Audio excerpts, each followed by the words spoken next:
Hi, Mom. Hi, Cindy. It's so nice you came today, especially because you're practicing on your new video camera. This is going to be a nice experiment to see how it comes out.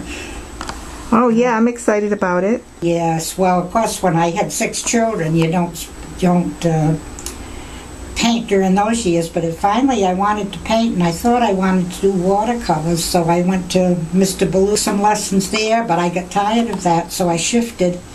And I knew that on my own, with a big family, I'd never paint being at home, so I signed up with a wonderful artist from Fall River, John Coldwell. And I went there for many a year, and I would say I started there sometime in the early 1960s, probably around 1963 or 1964. And that was fun. But wait till you hear the story.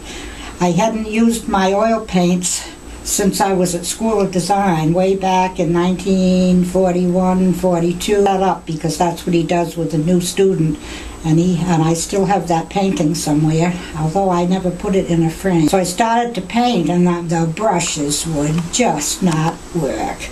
And he said, "Oh, come on, what's the matter with you?" So I cleaned off my brush and tried to start again, and I noticed when I wiped it off with a rag that there were a whole bunch of bristles in my cleaning rag, and my paints had been put away for 1940, 60, 20 some years, and the moths had eaten the bristles, but they were still sitting there. They ate a chunk out of them, and so I had brushes, some without even bristles left on them.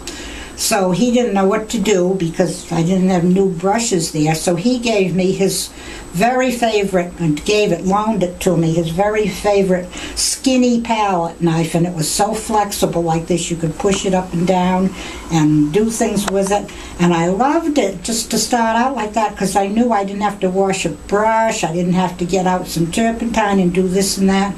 So from that day on, I never painted with brushes again till maybe... A little bit about that. You'd like to see that? Yes. Well, it's more than my son. It's your brother. Right. So, would you mind if I turn this way? No, that's fine. Because the painting's up on the wall, and I'd like to be able to see it better. Okay. Is that good for you, Yeah, that's Cindy? good. Oh, and this is a lovely... Isn't that a wonderful... That lived across the street.